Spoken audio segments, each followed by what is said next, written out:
never thought a simple trip to the hospital would turn into a nightmare that would haunt me for the rest of my life. My name is Emily, and I was admitted to Derriford Hospital in Devon for a routine appendectomy. I had been suffering from sharp, stabbing pains in my abdomen for days, and after a visit to my GP, I was sent to the hospital for surgery.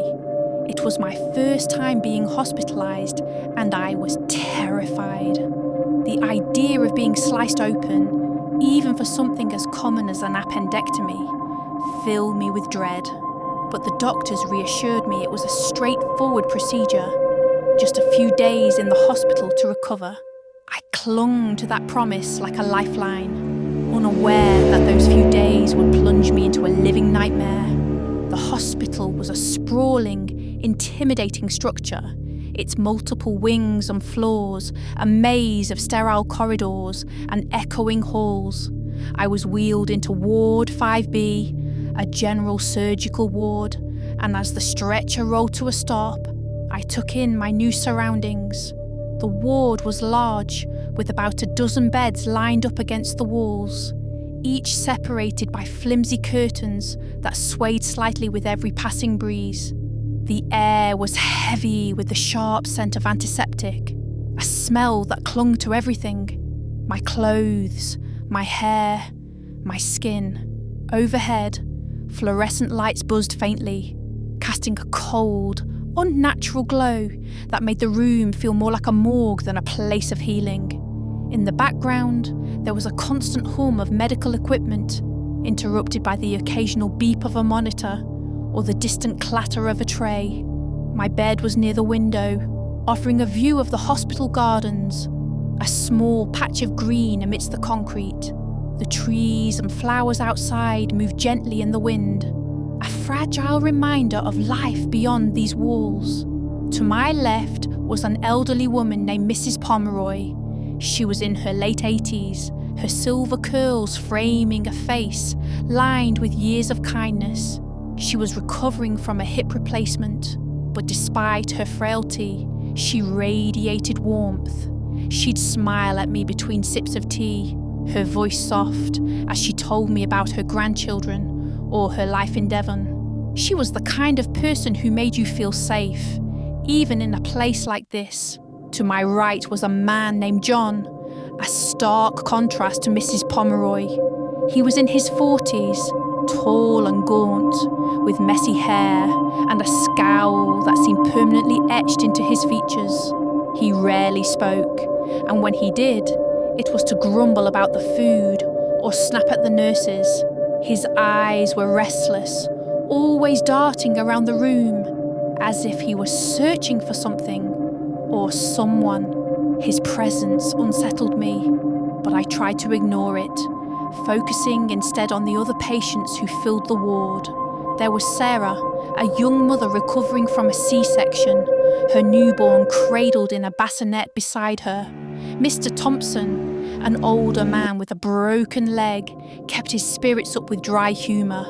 Alex, a teenager with bruises from a car accident, spent most of his time on his phone.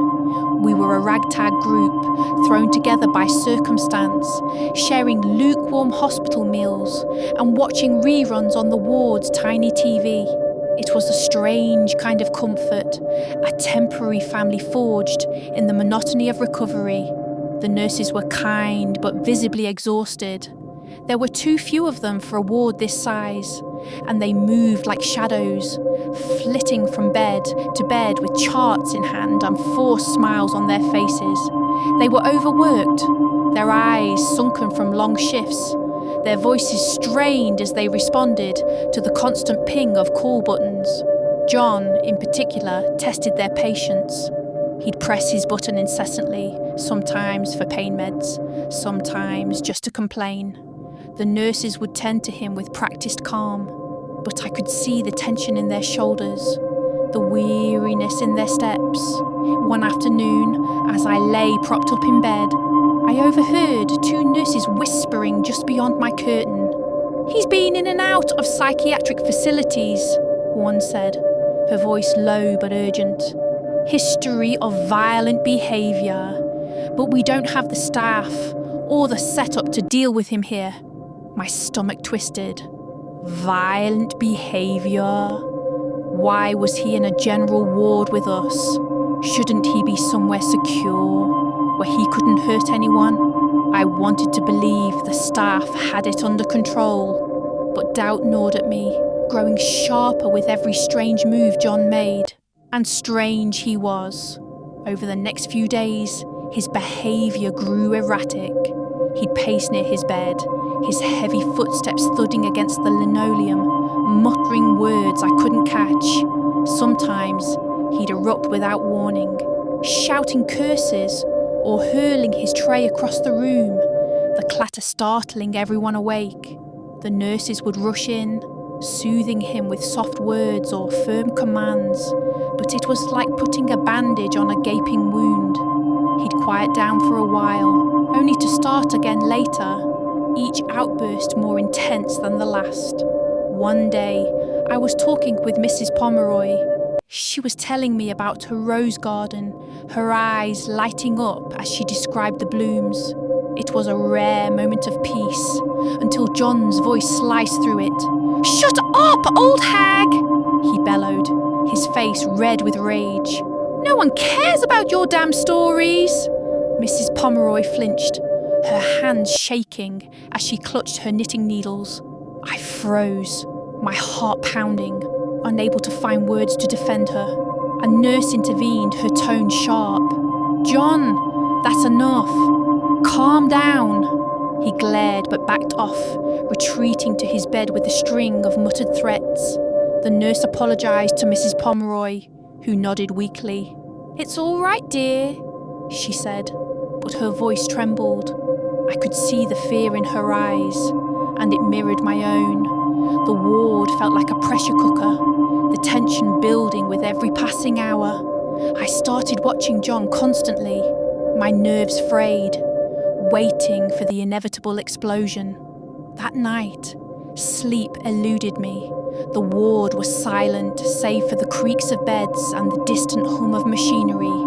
Shadows stretched across the walls, twisting into shapes that made my skin crawl. My surgery was the next morning, and while I was anxious about that, it was John who kept me awake. I couldn't shake the feeling that something terrible was looming, a dark presence I couldn't name. The surgery went well, and by afternoon, I was back in the ward, groggy but relieved. Mrs. Pomeroy congratulated me with a smile, and John even gave a curt nod, a rare moment of normalcy, but it didn't last. John's agitation grew worse.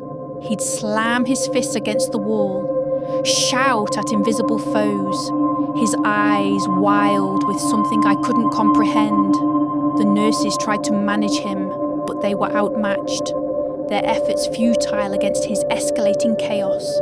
Then came the night that shattered everything. It was around 9 p.m. The ward was hushed, most patients asleep under the dim glow of nightlights.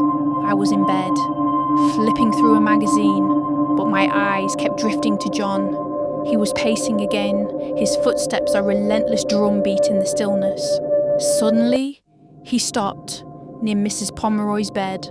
She was asleep, her breathing soft, her knitting resting on her lap. John stared at her, his face blank for a moment. Then, it twisted into something feral. Without warning, he lunged, shoving her with both hands.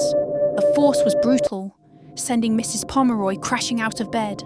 Her body hit the floor with a sickening thud, followed by a sharp crack as her head struck the tiles. Time froze. I watched, paralysed, as she lay there, motionless. Blood pooled beneath her, dark and glistening, spreading like a living thing.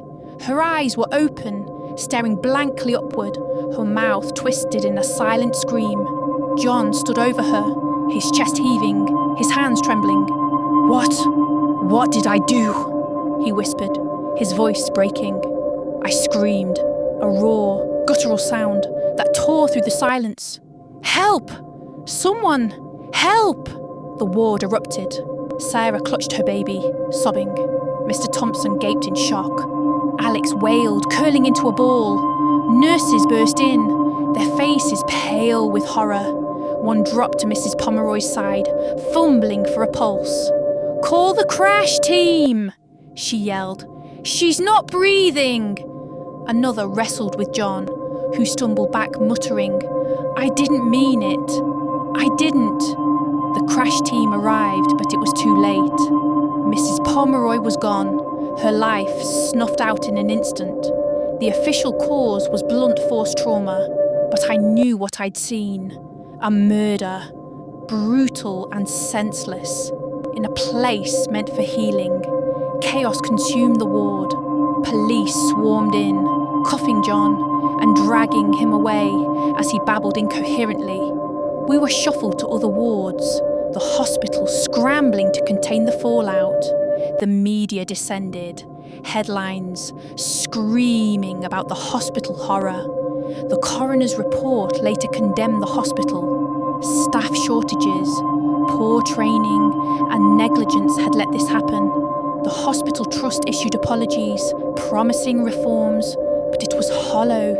I was discharged a week later, a shell of myself. Nightmares plagued me, the thud of her fall, the blood, her lifeless eyes.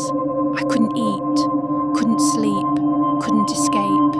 Therapy helped, but the terror lingered. Hospitals became my phobia, their sterile halls a trigger for panic. The others suffered too. Sarah spiralled into depression. Mr. Thompson withdrew. Alex feared sleep. John's fate remains unknown. Custody, likely charges. But I felt a flicker of pity. He was sick, failed by a broken system.